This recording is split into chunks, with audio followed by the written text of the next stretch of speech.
Dobrý den, vážení diváci, vítám, už to začínám po čtvrtý. Vítáme vás u našeho dalšího pořadu Hovory s Lenkou. Vzala jsem si na to čtyřlístek, který vyráběl můj táta, on vyráběl hodně věcí, aby se nám dobře dařilo. Táta je mrtvý, byl takový, jaký byl, ale tohle to mám jakože pro štěstí od něj, protože on byl kruťák, ale měl pak spousty tady těch dobrých vlastností taky. Šikovnej byl. S podkovičkou. Takže dneska jdeme na alarm. Akronym je zkratka prvních písmen, aby jsme si to lépe zapamatovali. No my si vymyslíme českou zkratku, že? Ale jelikož teď jsem neměla čas přemýšlet o české zkratce a chci k tomu používat tu angličtinu, abychom se i učili anglicky, tak teďko pojedeme alarm, ale pak vymyslíme českou zkratku s českýma počátečníma písmenama. Zadám to do chatu GPT, se s tím nebudu vymýšlet. Potom. Teď mi to zase zaslo, takže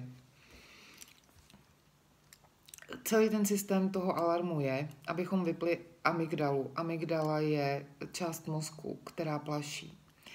To je ta část mozku, která nás zachraňuje, abychom přežili a která vydává signály, když nám jde o nebezpečí. To je amygdala. Nevím, kde je teďko, mohla bych tady prdnout teďko obrázek, kde je. Mozek je tady asi vzadu, to je ten plazí, to je ten první, to je ten o přežití. To znamená, že když bychom byli v přírodě, jako dřív, na to jsme to potřebovali, udělám krátkou přednášku. Dřív jsme to potřebovali v přírodě, když nám šlo o život a honil nás šavlozubý tygr. To se často používá. Honil nás tenhle ten tygr, tak amygdala vydala signál bojuj nebo uteč. Tyhle ty signály a my jsme začali buď bojovat, takže jsme byli narvaný adrenalinem k akci a začali jsme bojovat, anebo jsme začali utíkat. Nebo jsme taky zmrzli a nedělali jsme nic. Natolik nás ten adrenalin ochromil, že jsme nedělali nic a nemohli se pohnout. A nebo čtvrtá věc je, té reakce na trauma, na bezprostřední trauma. Jsou 4 reakce. Bojuj, uteč, zmrzni anebo podlejzej. Když na trauma, když se ti to stane, to je podlejzání druhému člověku. To se třeba dělo taky v dětství, jo? Nechci to zamotat všechno. Tady zůstaneme u těch prvních 2 reakcí, nebo i u těch 3, to znamená bojuj, uteč nebo zmrzni. Jenomže nám v úzkosti se stalo, že nemáme tohle bezprostřední nebezpečí. My už máme druhý strach, kde reaguje ta naše amygdala přesně tak, ale je to na druhý strach, není to na ten první strach. Jo, na ten první je útek v bezprostředním nebezpečí a nám už to reaguje tím druhým strachem. Ale jako kdyby tam ten tygr byl, protože my v té chvíli jsme narvaný adrenalinem a narvaný kortizolem, to tělo naše je úplně ochromený a v té chvíli chceme, teda většinou nebojujeme, chceme utéct, anebo zmrzneme, že se nemůžeme pohnout. A to nám všechno pak vyprodukuje ty pocity i třeba toho brečení a toho prostě tělo je splašený, že? Jakoby tady v tom.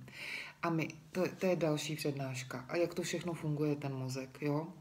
Ale my právě, ta amygdala začne takhle pracovat a my potřebujeme tohleto vypnout. My to potřebujeme vypnout, když se nám to stane. To znamená, je to třeba i před tím obchodem, teďko momentálně, když mám ten strach tam jít, tak už se to tam zase všechno aktivuje.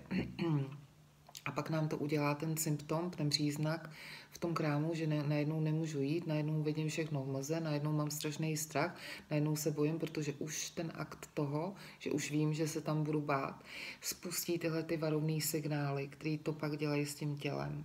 Ještě víc a ještě víc a ještě víc to spouští, jo. A my potřebujeme vědět, jak se zachovat v té chvíli bezprostředně. Ty si to krásně pochopila hned, když jsme se bavili o mozku, že si toho jakoby nemáš všímat a i přesto jít. To je ten náš styl, to je to naše řešení, že se naučíme si toho vůbec nevšímat. Ale to se naučíme, ale abychom ještě byli úplně dopodrobna zajištěný, tak budeme mít ESA v rukávu a to je i alarm. A ten alarm nám pomůže v té reakci na ten symptom, na tu situaci, na to všechno nám pomůže ten alarm. I na ten symptom třeba, jo? Takže první je a to je acknowledge, což je uznání. Uznám a teďko si tady pomůžu těm napsaným, který ti pak můžu taky poslat, vytiskneš si to a budeš vědět. To znamená, leze na mě něco, je to třeba, začneme doma, že prostě se mi začne zvedat žoudek, začne mi být zle, začne mi to všude pálit, začne mi tady tohleto a začne mi hučet v té hlavě, začnu tam mít ty tlaky a do toho ještě mám ty nohy, že jo, který mi tam jezdí všechno, ale není to jenom třeba pálení, je to i píchání, tingling, takový to, že tě tím tam všechno projíždí, protože všechno je spuštěný. A ty už proto taky to odhadneme. No a je 5 minut v hajzlu a je, pardon, já furt používám to slovo v hajzlu. Proto to taky všechno odhadneme. No a co, tak to bude delší. Proto to taky všechno odhadneme. Ono se to pak stříhá vlastně ty videa, že? No ale já teďko to nebudu stříhat, protože jsem si odinstalovala stříhací program.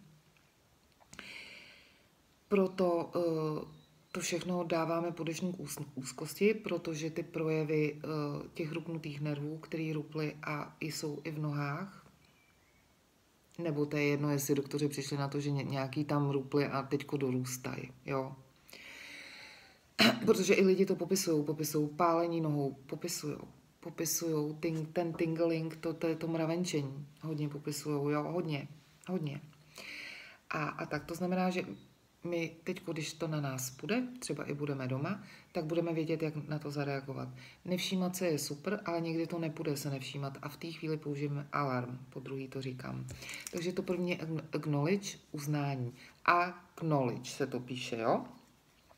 Know je vědět, znát, moci, umět. Know, I know, to víš? A acknowledge, tam se řekne to je od know, takže uznání, jako uznávám, teďko momentálně, že uznávám svůj příznak, pocit, myšlenku, anebo vím, právě teď cítím pocity paniky, cítím bušení srdce, zažívám děsivé vtíravé myšlenky, cítím se smutný a vyděšený.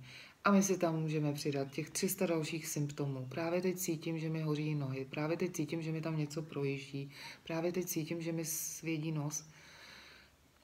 You name it, opět, jo. Takže za prvé acknowledge, uznání. Takže uznáme, že to máme. Za druhé máme označení L, alarm, L je label. Label znáš, label je značka. Label. Takže to je label, označení. Označte svůj příznak, pocit anebo myšlenku jako symptom úzkosti. To označíme, nejdřív to cítíme, že jo, to je jasný, všechno cokoliv, i když nás napadne ta vtíravka, jo, ty vtíravý myšleny, že ji uznám, že mi napadla, dobře, já to přijímám teďko, že mi napadla, za druhé ji označím, takže ji označím. Tyto pocity paniky jsou jen nadbytečný adrenalin, který se vypaluje. To je taky velmi důležitý. Ono totiž se to musí pak spálit, ta elektrika v tobě, protože my jsme to jsou ty výboje, že jo? To jsou ten adrenalin, jsou prostě elektrický výboje, říkala to už i Claire Weeks. To jsou elektrický výboje a ono se to musí spálit. Čím méně my z toho budeme plašit, tak tím lepší ten průběh toho bude, toho spálení. To znamená, že tyto pocity paniky jsou jen nadbytečný adrenalin, který se vypaluje. Toto bušení srdce jsou jen úzkostné pocity. Tyto myšlenky jsou jen úzkostné myšlenky. Hodím je pod deštník úzkosti. My totiž máme ten deštník a pod ten budeme všechno házet. Pro cokoliv. Ať je to myšlenka, ať je to pocit, ať je to bolení, ať je to pálení, všechno se hodí pod deštník úzkosti. Protože se mi v té chvíli uleví, protože je to jenom úzkost, že? Není to to, že mě vezou na máry, že si musím volat sanitku, že mi tak strašně, prostě není. Jenom to hodím pod ten deštník úzkosti. Takže to jsme u označení. Za třetí je přijetí, accept. TA, alarm a jsme u dalšího A, což je accept. Akceptace je přijmutí, jo. Takže za třetí to přijmeme. Nejdřív to uznáme, potom to označíme, co to je. Označíme a hodíme to pod deštník úzkosti a za třetí to přijmeme. Přijměte své příznaky a nechte je být přítomné. Nechám tyto pocity paniky, aby tu byly, jak dlouho chtějí. Nebudu se jim bránit. Moje srdce může bušit, jak dlouho chce. Dovolím těmto myšlenkám, aby tu byly. A co? To jsou jen myšlenky. Tenhle ten bod, ta akceptace je, že to fakt jako plně přijmu a že proti tomu nebudu bojovat. Ty už si udělala zkratku, že se toho nevšímáš, ale nikdy to nepůjde se toho nevšimnout. Třeba když budeš sedět, já dávám příklad, kéž by to šlo pořád se toho nevšímat, ale někdy budou dny, kdy to fakt bude srát, už to používáme. A kdy to prostě ucítíš a kdy v té chvíli si nebudeš, jako v té chvíli prostě nebudeš moc si říct, já si to prostě přijdou asi zřejmě ještě takovýhle chvíle, já si toho nemůžu nevšímat, protože je to prostě strašný, protože někdy přijdou ty strašný, úplně ty strašný, že budou nerozchoditelný. Takže my ale sedíme v té práci, že jo, začneme hořet a uděláme si alarm. Já pak vymyslím český, aby se ti to líp pamatovalo. Takže to uznáme, označíme a teď jsme u toho přijetí. Budeš to dělat rychle, potom se to naučíš, budeš to dělat za sekundy. To znamená, já to teďko přijímám, že hořím, nezačnu z toho plašit, nezačnu roztáčet tu spirálu, kdy mi tam začnou naskakovat ty myšleny, kdy já budu muset z té práce odejít, protože takhle to nepůjde dál, jo. Takže to nezačneme, já to prostě jenom přijmu. Prostě OK, tak hořím, jak jsem ti to říkala i včera. Jo, já používám to hoření, protože to mi přijde nejakutnější, ale dobře, tak mi zase to tady začíná se hejbat, takže já to přijímám. Já proti tomu nebudu bojovat, jestli se tě bude chtít brečet, breč, jak jsme říkali, to hned vytáhni ze sebe, ale když budeš vědět, o co jde a když budeš vědět, jak na to, tak i ten pláč ustoupí. Protože z toho nebudeš tak vyplašená a budeš hlavně vědět, o co jde a budeš vědět, že to je v pohodě. Že to je jenom příznak, jenom symptom. To znamená, že nechám tyto pocity paniky, aby tu byly, jak dlouho chtějí. Tyto pocity všeho, jo, tyhle ty příznaky. Nebudu se jim bránit. A to jsem říkala zase opět, dovolím těmto i myšlenkám, aby tu byly. A co? Jsou to jen myšlenky. Takže to totálně prostě přijmeme. Čím dřív to přijmeme, tím rychleji to bude mizet. A to třeba i ta myšlena. Dobře, je to myšlena, sedím za tím kompem, jsem v hajzlu. Používáme i jsem v hajzlu. No a co? Hodně si tam říkají, no a co? No a co? Budeš vědět, že za minutu to bude lepší, když nezačneš plašit vnitřně. Budeš to vědět, že to bude lepší za minutu. Všema 10, že? Ještě ze školy, to umíme. No, takže přijetí je 3, to je accept, 4 je refocus, to znamená, že přesměrováváme, jo? Za 4 už přesměrováme, furt sedíme a přesměrováváme. Přesměrujte se na úkol, který máte před sebou. Budu pokračovat v řízení s těmito pocity paniky. Budu pokračovat ve čtení této knihy s tímto bušením srdce. Nemusím nic dělat s myšlenkou, budu pokračovat ve sledování televize. To znamená, že se nezroutím, když prostě to na mě skočí uprostřed filmu. Udělám si tyhle 3 body a budu pokračovat. Jakože se nic neděje. Budu pokračovat. A to znamená, že i tady budu pokračovat. Takže jsem to skončila, má dát ti dál, když si účetní. Peníze na cestě. Hospodářské prostředky. Já jsem studovala ještě za komoušů a ty si to už nestihla. Mně bylo 18, ty si o kolik? 47, 3, o 8 let mladší, mě bylo 18, tobě bylo 10, takže ty už si studovala protože pak byla revoluce, takže ty už si nestudovala za komoušů. Tam se to účetnictví trošku proměnilo, tak vy už jste asi neměli tyhle třeba peníze na cestě, ale možná jo, ještě to drželo, tady ty účty. Různý. Tam my jsme měli komunistický hodně, že? Já jsem i dělala těsnopis, protože jsme byli sekretářky, takže i produktivita práce, to už pak zmizelo tyhle slova. To znamená, že já to vždycky i schválně odlehčuju, aby jsme nebyli moc, aby to na nás nebyl tlak v té škole. Pardon.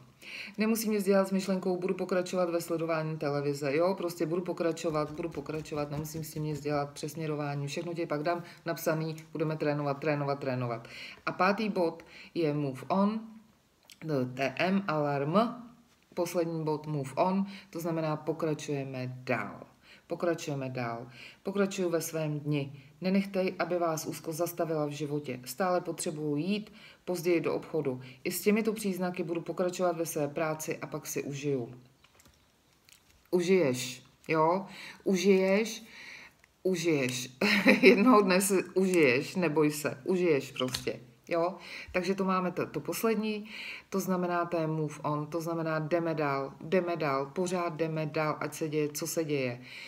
Nepřečerpávat se, teďko nadšenost super, jedu, ale nepřečerpávat se, furt uznávej ten svůj stav a buď na sebe hodná, jo, buď na sebe moc hodná, ale zase zlatou střední zvol, protože je to vyčerpávající, ten adrenalin se tam pálí, ty elektrické výboje tam jsou, tvoje tělo je vyčerpaný, hodně je teda jakože, hodně je to náročný, takže si zvol zlatou střední, teď ještě si doma, což je super, 2 dny v týdnu skvělý, to je skvělý trénink, že jo, to je skvělý trénink. A vlastně máme ještě celý květen, ten uteče jako voda, to i nevím, co jste si včera řekli se šéfkou, jestli už by to pak šlo, tak já bych možná i zkusila třeba koncem května, bych zkusila třeba na 3 dny.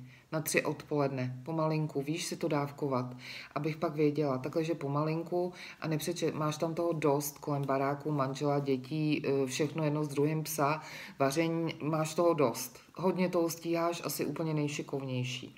Takže bych to takhle viděla, to znamená, že máme uznání, označení, přijetí, přesměrování a pokračujeme dál. To je hodně do morku, ale potřebujeme tooly, potřebujeme prostředky, jo? Tak.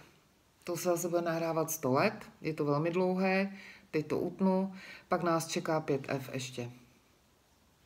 Bye, bye.